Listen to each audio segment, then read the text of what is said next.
Well, folks, I'm here at FEMA headquarters to thank Homeland Security Secretary Mayorkas, Commandant of the Coast Guard Fagan, and the Commanding General of the Army Corps of Engineers, Lieutenant General Spellman, and the FEMA administrator who's become the MVP here these days. I spent a lot of time in this room, Griswold of FEMA and the entire workforce, and many other federal agencies that are working together here. You know, they're always going to be above and beyond the running toward danger and to save lives. Most people want to run away from it. These guys run toward it. And it really matters. And it really matters. And they're helping survivors that are really in desperate need. And that's what we're doing as we focus on delivering help to the people directly impacted by Hurricane Ian. I'm going to use this. It made landfall yesterday, and it is still moving across the state today. This could be the deadliest hurricane in Florida's history. The numbers are still unclear, but we're hearing early reports of what may be substantial loss of life. And parenthetically, I should note I've spoken with the governors and the mayors and the commissioners. I've been on the phone with the governor this morning. I spoke with the commissioners and mayors, and they are worried, but every one of them are telling me what an incredible job is being done to save their cities, their towns, their counties, their ports, their bridges, etc. And in the face of serious danger, search and rescue operations got underway before dawn this morning for people stranded and who are in desperate shape. Water rescue is critical. Coast Guard deployed 16 rescue helicopters, 6 fixed-wing aircraft, and 18 rescue boats and crews. That's just one element of the many federal search and rescue teams that the pre-staged in Florida. And the governor talked about how impressed he was with what the Coast Guard is doing this morning. These are dangerous missions, and I'm grateful for the brave women and men in federal, state, and local governments working as one team, risking their lives to save others. And we're going to learn a lot more in the coming hours. But we know many families are hurting. Many are hurting today. And our entire country hurts with them because it's been all over the country. We've seen so many crises. But in Florida today is the epicenter. We're continuing to see deadly rainfall, catastrophic storm surges, roads and homes flooded. We're seeing millions of people without power and thousands hunkered down in schools and community centers. They're wondering what's going to be left. What's going to be left when they get to go home, quote unquote home, or even if they have a home to go to. Some of the folks have been through this before, but that doesn't make it any easier. Actually makes the anxiety even higher in my view. My message to the people of Florida and to the country is at times like this, America comes together. We're going to pull together as one team, as one America. First thing this morning is when I talked to Governor DeSantis and again offered the fullest federal support. Earlier this week, I approved his request for the pre-landfall emergency declaration to provide direct federal assistance to the state for emergency protective measures to save lives, including search and rescue and shelter and food. Earlier this morning, I approved the governor's most recent request for the expedited major disaster declaration. That means the federal government will cover 100% of the cost to clear debris and for all the costs that the state has to engage in and expend to save lives. The federal government will also cover a majority of the cost of rebuilding public buildings like schools and state fire stations.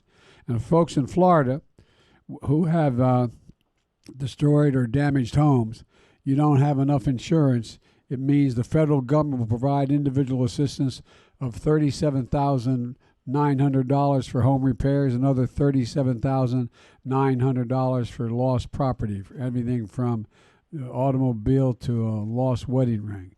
That's what we mean by lost property. I've also spoken with mayors across the state, both Republican and Democrat, and I've told them the same thing. We are here. Whether you need, and whatever you need, I indicated to call me directly at the White House. They know how to do that. We're going to do everything we can to provide whatever they need. We've dispatched over 1,000 FEMA personnel and prepositioned major federal capacities and capabilities and supplies. That includes millions of liters of water, millions of meals, and hundreds of generators. I deployed dozens of search and rescue teams, along with high water vehicles and rescue helicopters to help get survivors to safety. Thousands of National Guard members have been activated.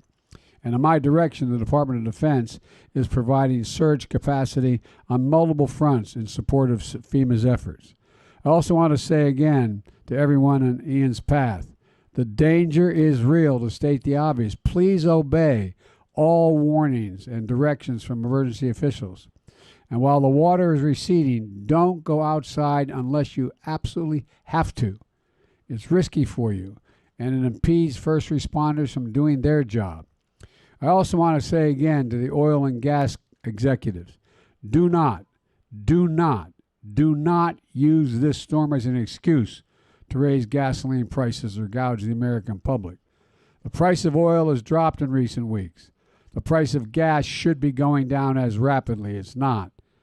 My experts inform me the production of only about 160,000 barrels a day has been impacted by this storm. That's less than 2% of our country's daily production. Its small and temporary impact on oil production provides no excuse for price increases at the pump, period. If a gas station companies try to use this storm to raise prices, I'm going to ask officials to look into whether or not price gouging is going on. America is watching, and the industry should do the right thing. I expect them to do the right thing. And while we're seeing the devastating images in Florida, I want to be clear. To the people of Puerto Rico, we're not gone away. I am committed to you and the recovery of the island. We'll stand by you for however long it takes to get it done.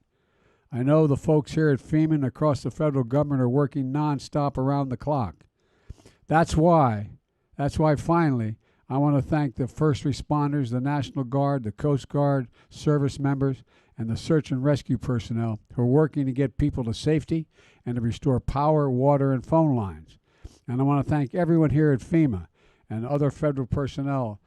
I've seen you in action all across the country, from the West Coast to the Northwest to the Northeast to down in Louisiana, all across this country. And just in the last 2 weeks, you've been working 24/7. No matter what and when emergencies happen, FEMA is always there. You deserve the nation's gratitude and full support. And right now, if you're in the National Guard and you get called up, you can still keep your job. But if you're in a FEMA reserve, that's not the case. That's why early this morning, I signed into law the Bipartisan Crew Act, championed in the Senate by Gary Peters and Rob Portman, in the House by Dina Titus and John Katko. And we signed it. That law will ensure that FEMA reservists have job protection just like military reservists. So when you're called up to help with a disaster, you can now focus on that mission without worrying you might lose your job, your day job, or receive some other penalty at work because of this national service. That's what the Crew Act guarantees. And it's going to help people become gain more civilian reservists out there. And it's going to make FEMA stronger. It's going to make America stronger. That's who we are. Every time disaster strikes, emergency crews from all over the country, from across the federal government show up to help like they're doing right now in Florida. That's America. A country of women and men willing to serve, willing to leave their own families to help a stranger's family. Everyone hard at work in Florida right now deserves our thanks.